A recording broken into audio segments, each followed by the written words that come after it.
हाँ बच्चों, आज मैं आपको जीवों के वर्गीकरण के बारे में पढ़ाने जा रही हूँ। जीवों का वर्गीकरण क्यों जरूरी है? पहले तो जीव यानी हर जीवित चीज जो इस धरती पर है, चाहे वो मनुष्य हो, चाहे वो कोई जंतु हो, चाहे वो एक कोशिकीय जीव हो और चाहे वो पेड़ पौधे हो।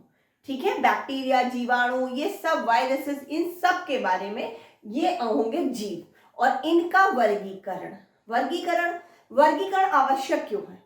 देखिए, अभी तक लगभग 10 से 15 लाख प्रजातियों की खोज हो चुकी है और 20 लाख जीवों की खोज हो चुकी है और उनको नामांकित किया जा चुका है। अब अगर आपको 20 लाख जातियों, 20 लाख जंतुओं या आपको 15 लाख प्रजातियों के बारे में अलग अलग अध्ययन करने को कहा जाए तो ये एक बहुत ही मुश्किल और असंभव काम है। ठीक है, तो इसलिए उनको कैटेगराइज करना बहुत जरूरी है, उनको समूहों में बांटना बहुत जरूरी है। ठीक है, तो वो चीज कहलाती है जीवों का वर्गीकरण, जो कि हम इस अध्याय में पढ़ेंगे। जीव कहाँ रहते हैं? जीव आपको पता है पूरा जैव मंडल में रहते हैं। जैव मंडल क्या होता है? जो जमीन से अगर 8 किलोमीटर ऊपर चले जाएं वहां तक जीव रह सकते हैं और समुद्र की गहराई में हम अंदर 5 किलोमीटर तक चले जाएं वहां तक जीव रह सकते हैं। तो इस पूरे को कहा जाएगा जैव मंडल। अच्छा, जैव मंडल तो है, लेकिन जैव मंडल में अलग अलग तरीके के परितंत्र हैं। परितंत्र मतलब जैसे कि कुछ जीव एक पर्टिकुलर जगह पे रहते हैं तो दूसरे जीव दूसरी जगह। जैसे कुछ जीव समुद्र में ही रहते हैं तो वो उनका परितंत्र है। कुछ तालाब में रहते हैं तो कोई नदी में रहते हैं, तो कोई जंगल में रहते हैं, कोई हमारे घर के आसपास भी रहते हैं, कोई बर्फ में रहते हैं, कोई मरुस्थल में रहते हैं। तो ये अलग अलग तरीके के परितंत्र हैं जहां वो रहने लायक जीव हैं, जहां उनके लिए अनुकूलित वातावरण है, वो जीव वहां पर रहते हैं। अच्छा, जीवों का वर्गीकरण जब हम करते हैं तो उसके कई आधार होते हैं, बहुत सारे उनके फीचर्स हैं, उनके मेटाबॉलिक क्रियाएं, जो उपापचयी क्रियाएं हमारे शरीरों में होती है, उनके आधार पर हम उनको बांट सकते हैं। जो मेन उपापचयी क्रियाएं हैं वो कौन कौन सी है? श्वसन, प्रजनन और पोषण। श्वसन जैसे कि वायवीय श्वसन, अवायवीय श्वसन। ऑक्सीजन कौन लेता है? और ऑक्सीजन कोई जल से लेता है तो कोई वायु से लेता है। ठीक है, कोई फेफड़ों के द्वारा सांस लेता है तो कोई गिल्स के द्वारा सांस लेता है। तो उस तरीके से हम उनको कैटेगराइज यानी समूहों में बांट सकते हैं। दूसरा हमने कहा प्रजनन यानी कि लैंगिक प्रजनन और अलैंगिक प्रजनन।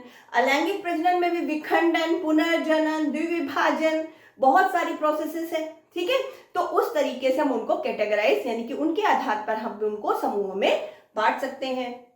उसी तरीके से तीसरा है पोषण, जो कि पोषण में हमने यहाँ पर चार्ट बना के आपको समझा रहे हैं। पोषण दो तरीके के, पहले हम पोषण के आधार पर दो तरीके के जीवों को हम कैटेगराइज कर सकते हैं। एक होते हैं स्वपोषी यानी ऑटोट्रॉफ्स जो अपने आप स्वयं अपना भोजन बनाते हैं। ठीक है, जो भोजन के लिए किसी दूसरे जीव पे या प्लांट्स पे डिपेंडेंट नहीं होते हैं। तो उसमें भी दो तरीके के होते हैं, उनको भी हम फर्दर दो पार्ट्स में डिवाइड कर सकते हैं। एक होते हैं रसापोषी यानी कि कीमोट्रॉफिक जैसे कि बता रहा है, रासायनिक प्रक्रियाओं के द्वारा ये भोजन बनाते हैं। इनमें कुछ बैक्टीरिया और जीवाणु आते हैं। फिर दूसरे हो गए प्रकाश संश्लेषी, जैसे कि आप जानते हो जो हरे पौधे हैं, पेड़ पौधे हैं, जिनमें कि फोटोसिंथेसिस किसमें होता है? जिनमें कि क्लोरोफिल पाया जाता है यानी हरित लवक पाया जाता है, तो वो सूर्य के प्रकाश की उपस्थिति में स्वयं भोजन बनाते हैं। फिर आगे परपोषी। पोषण के आधार पर हमने बांटा था स्वपोषी दो में डिवाइड थे, यानी कि जो अपने आप भोजन बनाते हैं लेकिन दो विधियों से बनाते हैं, रसापोषी और प्रकाश संश्लेषी। अब स्वपोषी के अलावा दूसरे कौन से हो गए? परपोषी कौन से होते हैं? उनको 3 भागों में बांट सकते हैं, जो दूसरे के ऊपर भोजन लेने के लिए, अपने पोषण के लिए डिपेंडेंट रहते हैं। वो 3 टाइप्स में हम उनको कैटेगराइज कर सकते हैं। पहले आया होलोट्रॉफिक यानी कि अन्य जीवों को खाते हैं। जैसे उसमें मनुष्य भी आ जाएगा, शेर, चीता, जो भी नॉन वेज यानी कि जो मांसाहारी जीव है वो सारे होलोट्रॉपिक कहलाएंगे। ठीक है, जो भोजन के लिए अन्य जीवों पे निर्भर रहते हैं। ठीक है, अगर उसके बाद आए मृतोपजीवी। मृतोपजीवी जैसे कि नाम बता रहे हैं सैप्रोफिटिक। सैप्रोफिटिक यानी कि जो कोई जानवर मर जाता है उस जानवर पे वो इकट्ठा होके और उसको खा जाते हैं, यानी सैप्रोफाइट्स। मरे सड़े गले जो भी जानवर होते हैं उनको वो खा लेते हैं।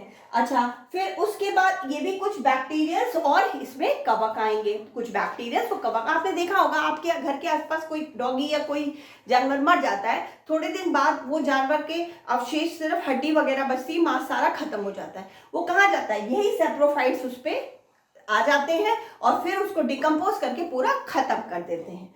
ठीक है, तो मृतोपजीवी ये भोजन के लिए सिर्फ मृत मतलब मरे हुए ही, सड़े गले या कोई वनस्पति यानी पेड़ पौधे का भी जो सड़ा पत्ती वत्ती होती है तो उन पे भी ये डिपेंडेंट रहते हैं, और जीव जंतुओं के भी जो मरे हुए अवशेष होते हैं उन पे भी ये डिपेंडेंट रहते हैं।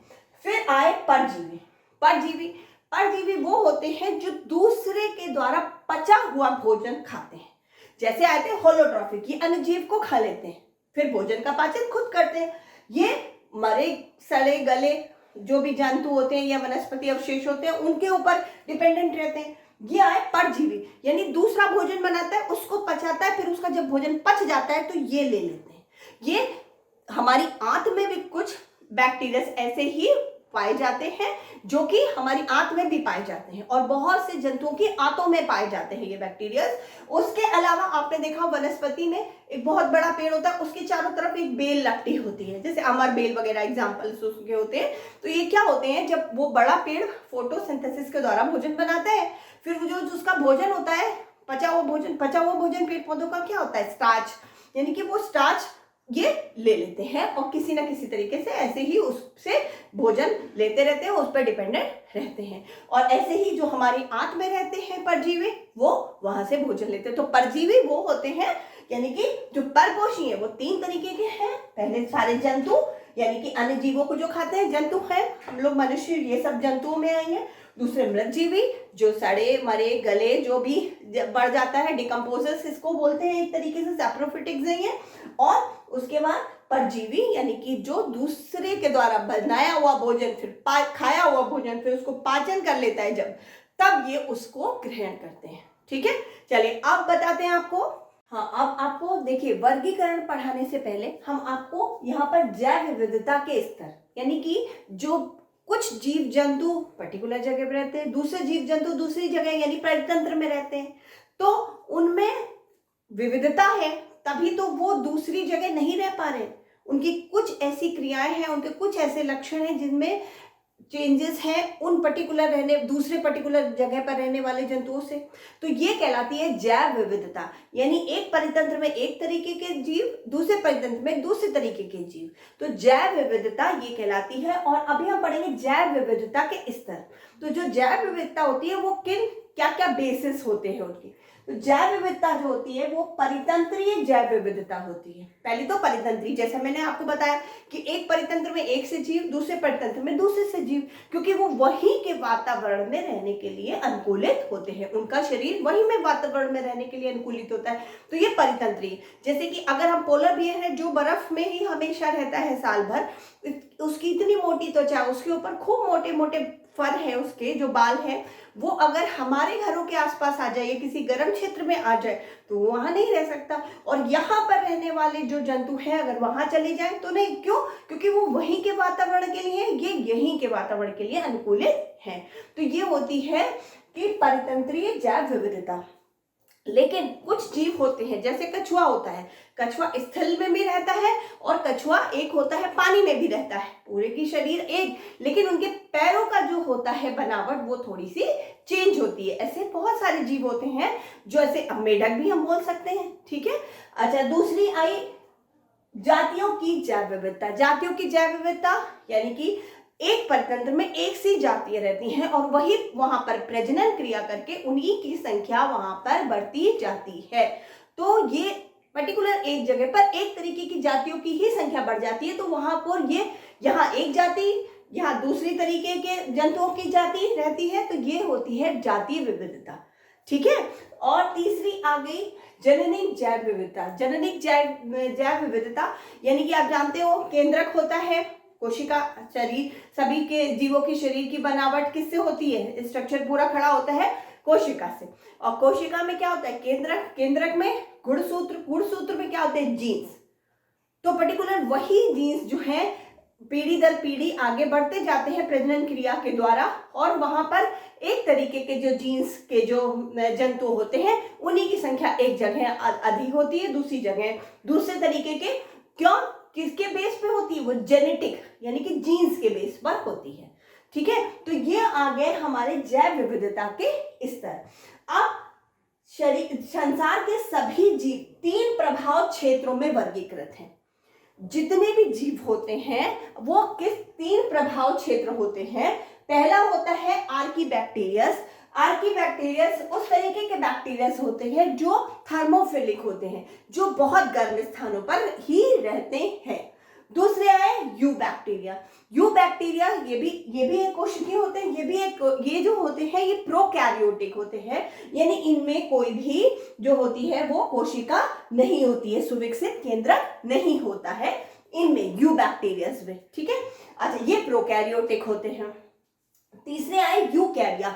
यूकैरियो में बाकी सभी जो जंतु होते हैं इंक्लूडिंग ह्यूमन बीइंग, इसी में यूकैरिया में आ जाएगा। तो संसार के सभी जीव 3 प्रभाव क्षेत्रों में वर्गीकृत हैं। कौन कौन से हैं? एक है आर्कीबैक्टीरिया यानी थर्मोफिलिक, जिसमें कि गर्म जो थर्मोफिलिक बैक्टीरिया होते हैं वो रहते हैं। एक होता है प्रोकैरियोटिक्स जिसमें रहते हैं। ठीक है। और तीसरे आ गए यूकैरियोटिक। ठीक है, जिसमें कि यूकैरिया यानी कि जो होते हैं वो हम ही सारे जंतु इसी में ही रहते हैं।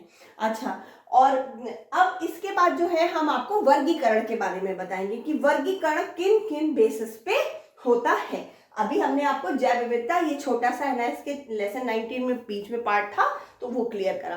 अब हम आगे वर्गीकरण के बारे में, तो उसमें हम आपको पहले वर्गीकरण में ह्यूमन का यानी कि मैन का यानी कि ह्यूमन बीइंग का एग्जाम्पल, उसको कैसे बांटा गया है वो एग्जाम्पल से हम स्टार्ट करते हैं।